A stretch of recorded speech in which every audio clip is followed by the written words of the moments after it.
Hello friends, welcome to my Shali's recipes. இன்னைக்கு நம்ம ஷாலிஸ் ரெசிபீஸில் ரொம்ப சுவையாக இருக்கக்கூடிய ஒரு மிக்சட் வெஜிடபிள் சாம்பார் தான் பண்ண போகிறோம். இந்த சாம்பார் பார்த்திங்கன்னா அவ்வளோ ஒரு டேஸ்ட்டாக இருக்கும். நம்ம இட்லி, தோசை, சாப்பாட்டு எல்லாத்துக்குமே ரொம்ப நல்ல காம்பினேஷனாக இருக்கும். இந்த சுவையான சாம்பாரை எப்படி செய்கிறதுன்னு சிம்பிளாக இந்த வீடியோவில் நம்ம பார்க்கலாம். வாங்க இப்போ வீடியோக்குள்ளே போகலாம். இந்த சாம்பார் பண்ணுறதுக்கு ஃபஸ்ட்டு வந்து ஒரு குக்கர் எடுத்துக்கோங்க. இதில் வந்து ஒரு 200 கிராம் அளவுக்கு துவரம்பருப்பு ஒரு அரை மணி நேரம் ஊற வச்சுட்டு சேர்த்துக்கலாம். அது கூடவே ஒரு வெங்காயம், 2 தக்காளி ஒன்றும் பாதமாக கட் பண்ணி சேர்த்துக்கோங்க. இது கூடவே ஒரு 6 பல்லு பூண்டு தோல் நீக்கிட்டு சேர்த்துக்கோங்க. அரை டீஸ்பூன் அளவுக்கு மஞ்சள் தூளும் தேவையான அளவுக்கு உப்பும் சேர்த்துக்கிட்டு கொஞ்சமாக கருவேப்பிலையும் கொஞ்சமாக கொத்தமல்லியும் சேர்த்துக்கலாம். இது கூடவே ஒரு டீஸ்பூன் அளவுக்கு எண்ணெயும் சேர்த்துக்கிட்டு இந்த பருப்பு வேகிறதுக்கு தேவையான அளவுக்கு தண்ணி சேர்த்து ஒரு 5 விசில் போட்டு இதை மசிச்சு எடுத்து வச்சிருங்க. இப்போ நம்ம சாம்பார் செய்யறதுக்கு ஒரு பேன் எடுத்துக்கலாம்.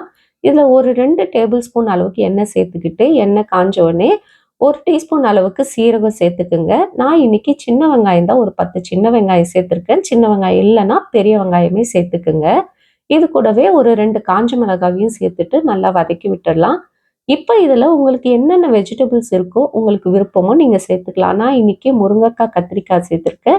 உங்களுக்கு என்னென்ன வெஜிடபிள்ஸ் வேணுமோ வாழைக்காய், வாழைத்தண்டு இந்த மாதிரி கூட நீங்கள் சேர்த்துக்கலாம். உங்களுக்கு விருப்பமான வெஜிடபிள்ஸ். இது கூடவே ஒரு 1/4 டீஸ்பூன் அளவுக்கு மஞ்சள் தூளும் தேவையான அளவுக்கு உப்பும் சேர்த்து மிக்ஸ் பண்ணி விட்டுருங்க.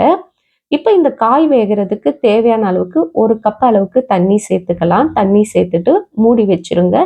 மீடியம் ஃப்ளேமில் ஒரு 5 நிமிஷம் இதை நல்லா கொதிக்கட்டும்.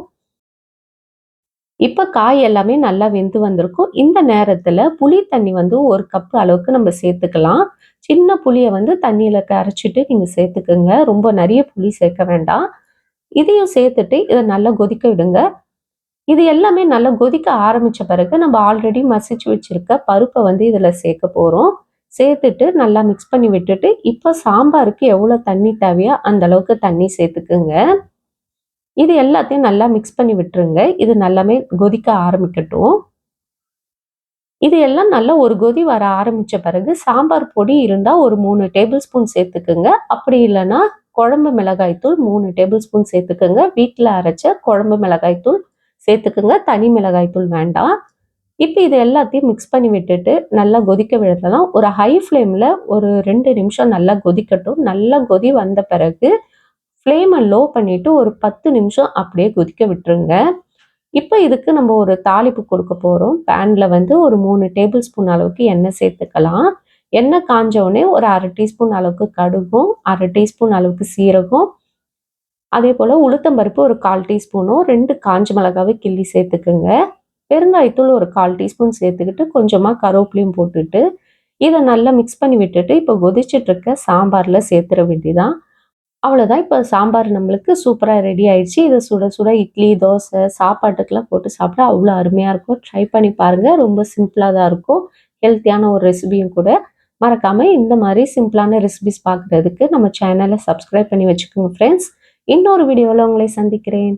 By bye friends.